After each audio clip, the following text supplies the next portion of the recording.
ہم لوگ جو خوراکیں کھاتے ہیں نا وہ ہیں حلال پاکیزہ، روٹی ہے، چاول ہے، آلو ہے، چپس ہے، پکوڑے ہیں، سموسے ہیں، رول ہیں، پراٹھے ہیں، صحیح ہے نا، گھی ہے، یہ کیا ہے؟ حلال چیزیں. یہ کھائیں گے طاقت آئے گی، نارمل زندگی گزاریں گے. کچھ چیزیں ایسی اللہ نے پیدا کی ہیں جو آپ کو بالکل نکھار کے رکھ دیں گی. یعنی اس سے جو خون بنتا ہے نا بڑا خاندانی قسم کا بنتا ہے خون. آپ کے چہرے پہ چمک پیدا ہو جائے گی، آپ ہٹو بچوں ہو جاؤ گے. اور میں کیسے ڈیفائن کروں سمجھ میں نہیں آ رہا نا. صحیح ہے نا. وہ ہے زیتون، انجیر اور شہد، دودھ، کھجور. سمجھ رہے ہو؟ نہیں سمجھ رہے. دودھ وہ نہیں جو بھینس سے نکالا انجیکشن لگا ہوا، پھر اس نے گوالے نے اپنا دودھ بھی ملایا اس میں، یعنی جو اس کے پاس پاؤڈر واڈر اویلیبل تھا، پھر اس کو آپ نے بوائل کیا، پھر فریج میں رکھ دیا. 3 دن بعد اس کی جو اجزائے ترکیبی ہے نا، یعنی اس کا فارمولا ہی چینج کر دیا. ٹھیک ہے. دودھ کا ایک ڈاکٹروں کی نظر میں فارمولا ہوتا ہے. دودھ جب فریز ہوتا ہے نا تو باندی پن پیدا ہو جاتا ہے اس میں. تو دودھ کے صحیح فائدے اٹھانے ہیں نا، بالکل ہٹو بچوں قسم کا دودھ پینا ہے. تو ادھر جانور کے تھن سے دودھ نکالا اور فوراً پی گئے. یہ والا دودھ آپ چند دن پی کے دیکھیں، اپنی صحت دیکھنا، اپنا پیٹ کا سسٹم دیکھنا، آپ ایسیڈیٹی ختم اور زبردست ہٹو بچوں کام ہو جائے گا آپ کا. ہم تو پیتے ہیں فریج کا یا بوائل کر کر کے، ملائی اس کی الگ ہو جاتی ہے، اس کی جو قدرتی جو اس کی جو ترکیب ہے نا وہ چینج ہو جاتا ہے اس میں. تو خیر زیتون کھائیں یعنی پئیں. ٹھیک ہے. انجیر ہے، کھجور ہے. ہمارے نبی صلی اللہ علیہ وسلم کے گھر حضرت عائشہ فرماتی ہیں 2 مہینے کھجور اور پانی کے علاوہ کچھ بھی نہیں کھایا جاتا تھا. اللہ تعالیٰ پیغمبروں کے لیے جس قسم کی خوراک کا سلیکشن کرتے ہیں نا وہ سب سے بہتر خوراک ہوتی ہے ہر لحاظ سے. نبی صلی اللہ علیہ وسلم نے چاول نہیں کھائے. وہ الگ بات ہے کہ چاول عرب میں تھے ہی نہیں، لیکن اللہ نے ایسی چیزیں پیدا ہی نہیں ہونے دی وہاں پہ کہ پیغمبر کھائیں اور پھر ہمارے لیے وہ سنت بن جائے.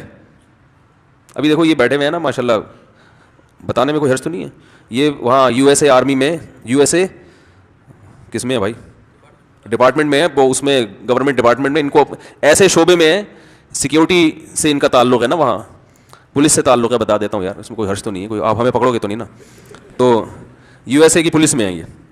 تو ان لوگوں کی ٹریننگ بہت ٹف قسم کی ٹریننگ ہوتی ہے. جب یہ پچھلے سال مجھ سے ملنے آئے تھے ماشاء اللہ کافی اچھے موٹے تازے تھے یہ.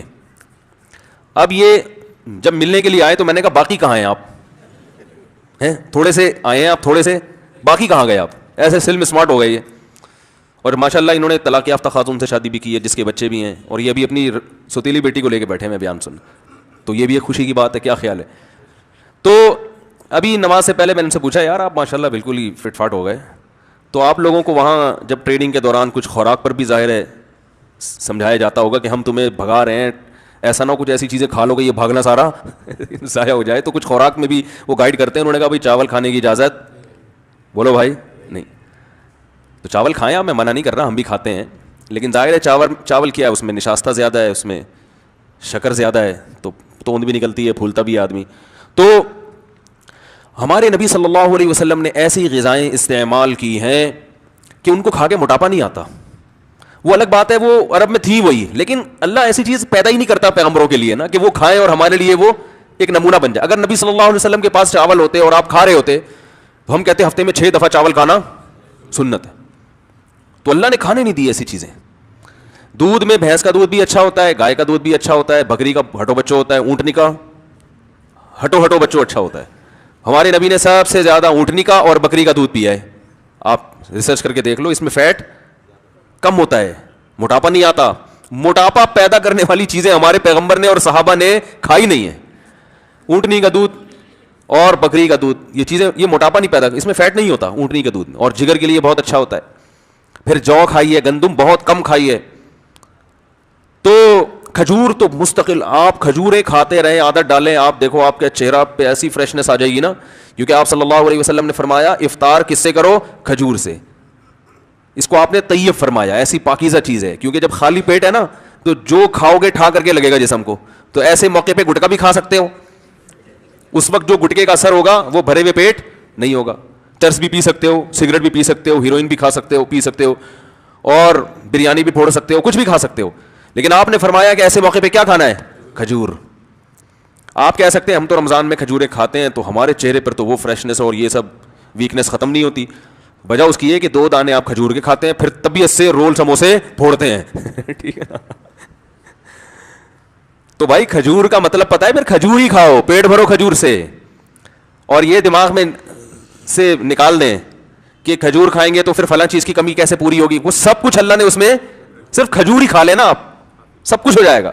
اس میں آپ کو طاقت بھی ملے گی, جو کاربوہائیڈریٹ ہے وہ بھی ملے, گلوکوز اچھا والا گلوکوز ملے گا آپ کو, اور آئرن بھی ہے, ہر چیز ہے. کہتے ہیں کھجور میں ایک اتنے سے دانے میں اللہ نے جتنی چیزیں جمع کر دی ہے نا, اتنی کسی اور پھل میں یکجا جمع نہیں ہوئی ہے. تو امی عائشہ, آج میں فجر میں حدیث پڑھتا ہوں نا یار, روزانہ تھوڑی دیر کا درس ہوتا ہے, تو امی عائشہ فرماتی ہے کہ چاند, وہ تو غربت بیان کر رہی تھی کہ رسول اللہ صلی اللہ علیہ وسلم کے 3 چاند گزر جایا کرتے تھے اور ہم کھجور پانی کے علاوہ کچھ بھی میسر نہیں ہوتا تھا. ایسی زندگی تھی, لیکن اللہ نے اسی میں بڑی پاور رکھی ہے, طاقت رکھی ہے. تو چیزیں کھائیں, وہ بھی کھاتے ہیں, چھوڑ کون سکتا ہے, لیکن زیادہ آہستہ آہستہ جو فوکس کریں نا ان چیزوں کو. انجیر ہے, عرب لوگ کھاتے ہیں. میں شام کو, آپ کو پتا ہے ہم ترکی گئے تو وہاں شامی مہاجرین بہت تھے, تو ہم جب شام کے لوگوں کو دیکھتے تھے ان کے چہرے میں الگ ہی رونق, چہرے میں الگ ہی نور. تو ہم اپنے دوستوں سے پوچھا یار یہ اتنے خوبصورت لوگ کیوں ہیں؟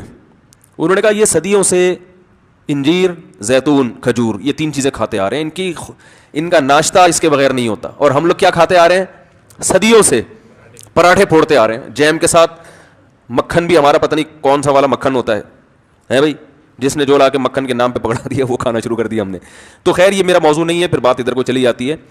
تو نبی صلی اللہ علیہ وسلم نے ارشاد فرمایا, تو اسلام اندر کی طہارت کا بھی قائل. دیکھو قرآن نے قسم اٹھائی, والتین والزیتون, قسم ہے انجیر کی, قسم ہے زیتون کی, وہذا البلد الامین, اور اس مکہ والے شہر کی بھی قسم ہے. لقد خلقنا الانسان فی احسن تقویم, انسان کو ہم نے بہت خوبصورت تقویم میں, یعنی سب سے خوبصورت ہم نے انسان کو پیدا کیا ہے. اب دیکھو عجیب بات ہے, قسم جس چیز پہ اٹھائی جاتی ہے تو اس میں اور قسم میں کوئی مناسبت ہوتی ہے کہ نہیں ہوتی؟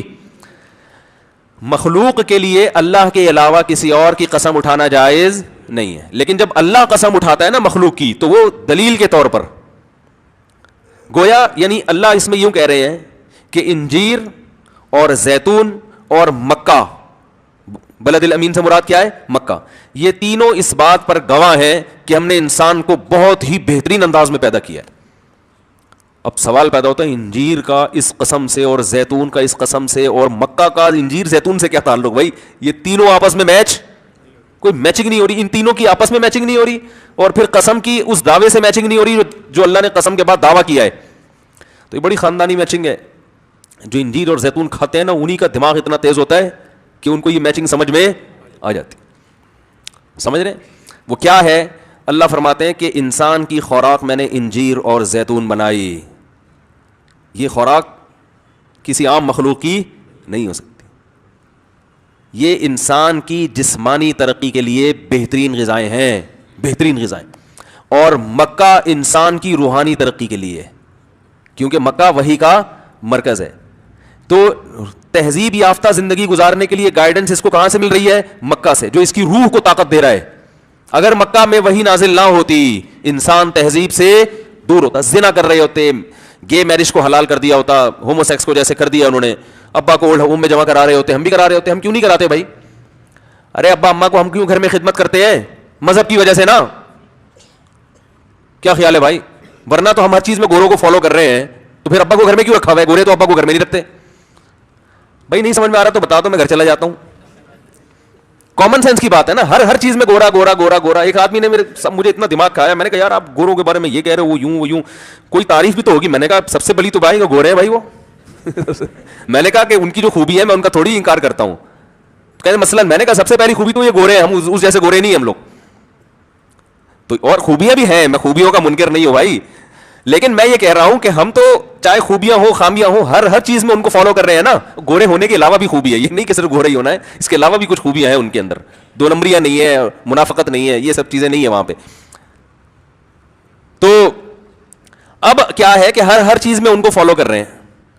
تو اس اصول کے تحت تو ہمیں اپنے ابا اماں کو کہاں جمع کرا دینا چاہیے تھا, لیکن نہیں جمع کراتے. بھائی مذہب ہے یار, اللہ اس کے رسول کا حکم ہے, تو عذاب آئے گا. تو یہ جو تہذیب والی تعلیم جو روح کو طاقت دینے کے لیے ضروری ہے, یہ مکہ ہے. اس وجہ سے یہ سب چیزیں ہمیں ملی ہے, کیونکہ وہی نازل ہونا کہاں سے شروع ہوئی؟ مکہ سے. تو مکہ مرکز ہے جس سے انسان کو گائیڈنس ملی, روحانی زندگی, روحانی طاقت ملی. اور اللہ فرماتے ہیں تمہاری جسمانی طاقت کے لیے کیا رکھا ہے میں نے, انجیر اور زیتون. اس سے پتہ چلتا ہے کہ انسان عام مخلوق سے ہٹ کر ہے, اس کی روحانی ترقی کی بھی انتظام ہم نے کیا ہے. اور باڈی کو بہترین خوبصورت بنانے کے لیے جو غذائیں ہم نے اس کو دی ہیں وہ بھی انجیر اور زیتون جیسی خاندانی غذائیں ہیں. اس سے پتہ چلتا ہے انجیر اور زیتون کیا چیز ہے. سمجھ رہے ہو کہ نہیں سمجھ رہے؟ لیکن زیتون پکا کے نہیں کھایا کریں, اس میں نقصان ہوتا ہے.